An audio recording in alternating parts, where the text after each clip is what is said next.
नमस्कार दोस्तों, आप सभी का एक बार फिर से स्वागत है मेरे YouTube चैनल में जिसका नाम है विज़न रोजगार समाचार। और आज मैं एसएससी जीडी से जुड़ी हुई एक बहुत ही बड़ी अपडेट आप लोगों के लिए लेके आया हूँ। एसएससी जीडी कांस्टेबल भर्ती की आंसर की जारी हो चुकी है।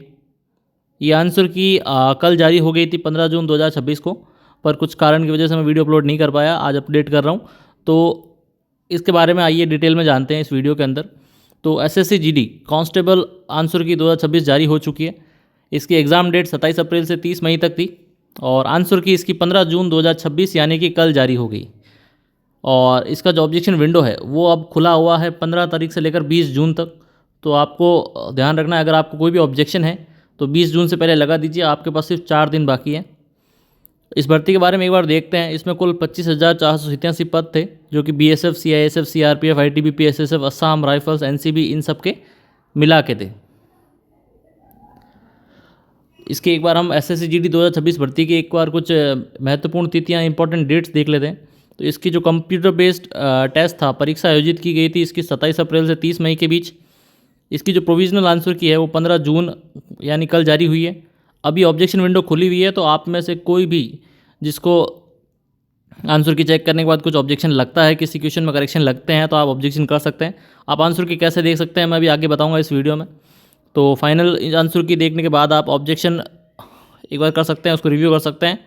और एसएससी जीडी का जो रिजल्ट है वो भी बहुत जल्दी आ जाएगा। सबसे पहले आप सबसे इंपॉर्टेंट चीज़ देखते हैं कि आंसर की आखिरकार डाउनलोड करनी कैसे। तो इसके लिए आपको ssc.gov.in की वेबसाइट पर जाना है।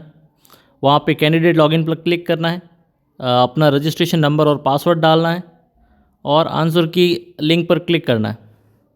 उसके बाद पीडीएफ को डाउनलोड करना है और पीडीएफ को अपने पास सेव रखना है। पीडीएफ को अपने डिवाइस में सेफली आप सेव कर लें, ऑब्जेक्शन के लिए ज़रूरी है। तो इन चीज़ों का ध्यान रखना है। इस प्रकार आप अपना आंसर की देख सकते हैं और आपको कुछ भी उस पर ऑब्जेक्शन है तो वो आप कर सकते हैं। अब हम देखते हैं कि इसमें मार्किंग सिस्टम क्या था और कैसे रहा है। तो इसमें प्रत्येक सही जवाब के लिए आपको 2 अंक मिलने हैं और माइनस मार्किंग इसमें 0.25 की थी, मतलब 1/4 की। और जो क्वेश्चन आप छोड़ दोगे उसके लिए 0 अंक। तो अगर किसी को ऐसा नहीं है कि मुझे कैलकुलेट करने नहीं आ रहे हैं, तो उनके लिए मैं बता दूं कि इसमें अगर आपको अपने आंसर की देखने के बाद टोटल मार्क्स कैलकुलेट करने हैं, तो इसका फॉर्मूला आपके ये रहेगा। जो भी टोटल स्कोर देखना है, तो जितने भी सही सवाल है आपके उनको 2 से गुणा करना है और जितने भी गलत सवाल है उनको 0.25 या फिर 1/4 से गुणा करना है और फिर सही में से गलत को घटा लेना है। आपका जो टोटल स्कोर है वो आ जाएगा। एग्जाम्पल से समझते हैं। मान लीजिए 100 क्वेश्चन में से 70 क्वेश्चन आपके सही है, 10 क्वेश्चन गलत हैं और 20 क्वेश्चन आपने छोड़ दिए। तो 70 अगर आपके सही है तो 70 को आपको 2 से मल्टीप्लाई कर लेना है, 140 हो जाएंगे। और 10 को आपको 0.25 से मल्टीप्लाई करना है, जो आपके 2.5 बन जाएंगे, 2.5। तो 140 में से आपको 2.5 घटा लेने हैं, आपके 137.5 अंक टोटल बनेंगे। तो ये मेथड रहने वाला है। इस प्रकार आप अपने टोटल मार्क्स कैलकुलेट कर सकते हैं। तो इस वीडियो को देखने के बाद आप आंसर की देखिएगा और आप सबके किस किस के कितने अंक, किस किस के टोटल कितने बन रहे हैं, एक बार कमेंट करके ज़रूर बताइएगा। उसके बाद एक्सपेक्टेड कट ऑफ की बात करें तो ये एक जैसे ही रफ आइडिया है कि भाई जैसे पिछले वर्ष की अगर बात करें हम, तो पिछले साल ये कुछ कट ऑफ रही थी ऐसे, ठीक है। इनके बारे में ज़्यादा डिटेल में नहीं जाऊँगा क्योंकि ये जब फाइनल रिजल्ट आएगा तभी पता चलेगा। तो इसको एक बार छोड़ते हैं हम। उसके बाद देखते हैं, अगर आपने आंसर की डाउनलोड कर ली है, अब उस पर आप ऑब्जेक्शन कैसे कर सकते हैं। तो ऑब्जेक्शन करने का मेथड कुछ ऐसा रहेगा कि डेडलाइन तो 20 जून है, तो 20 जून से पहले आपको करना है। आपके पास अभी सिर्फ 4 दिन बाकी है।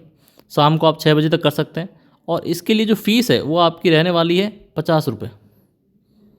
तो ऑब्जेक्शन अगर आपको करना है तो 50 रुपये आपको फ़ीस भरनी पड़ेगी।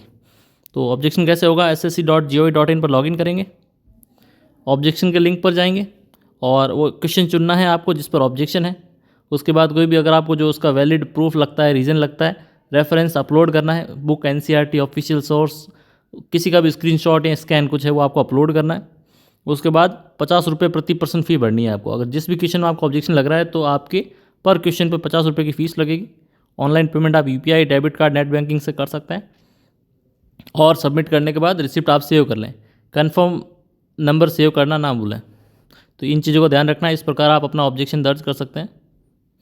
उसके बाद एक बार हम वैकेंसी के बारे में देख लें, इसमें कुल टोटल कितने पद थे। तो इस भर्ती के अंदर आपके टोटल 25,487 पद थे ये सभी जितनी भी फोर्सेस थी उनकी वैकेंसीज थी। इसके अंदर कौन कौन सी फोर्सेस इंक्लूड थी? BSF, CRPF central reserve police force, CISF central industrial security force, ITBP Indo Tibetan border police, SSF secretariat security force, Assam rifles और NCB नारकोटिक्स कंट्रोल ब्यूरो, इनमें सिपाही, इन सब की पोस्टें इसमें थी। तो इसमें सिलेक्शन का प्रोसेस क्या था या फिर क्या रहने वाला है? सबसे पहले आपका कंप्यूटर बेस्ड टेस्ट हुआ, मेरिट लिस्ट इसके आधार पर बनती है। उसके बाद PET PST physical efficiency and standard test qualifying only है। उसके बाद DV detail medical exam and document verification. उसके बाद फाइनल मेरिट लिस्ट, जिसमें CBT score plus NCC bonus के आधार पर फोर्स आपको अलॉट हो जाती है। तो इन चीज़ों का आपको ध्यान रखना है। तो ये था एक SSC GD के बारे में अपडेट। तो जल्दी से जल्दी आप जिन्होंने भी एग्ज़ाम दिया है अपने आंसर की चेक कर लें, और आपको लग रहा है कि आपके बहुत सारे क्वेश्चन सही हुए हैं और आप 1-2 नंबर से रह सकते हैं, और अगर आपके क्वेश्चन सही हो जाएं तो उन क्वेश्चंस पर आप ऑब्जेक्शन लगा सकते हैं। तो 20 तारीख आपकी लास्ट रहने वाली है, तो जितना जल्दी हो सके आप उसके लिए ऑब्जेक्शन के लिए अप्लाई कर दें। और आपको इसके रिगार्डिंग और कुछ भी डाउट आता है तो आप मुझे कमेंट कर सकते हैं, मैं आपका उस जो भी क्वेश्चन होगा उसका जवाब देने की कोशिश करूँगा। तो सब्सक्राइब करना ना भूलें हमारे चैनल को, जिसका नाम है विजन रोजगार समाचार। ठीक है, सब जितनी भी गवर्नमेंट जॉब होती है वो हम अपडेट देते हैं। तो अगर किसी ने टेलीग्राम चैनल नहीं ज्वाइन किया है तो वो टेलीग्राम चैनल ज्वाइन कर लें, यहाँ पे मैं डेली गवर्नमेंट जॉब्स के अपडेट देता हूँ। तो इस वीडियो को लाइक करें, कमेंट करें, शेयर करें और चैनल सब्सक्राइब करें और अपने दोस्तों के साथ भी शेयर करें। धन्यवाद।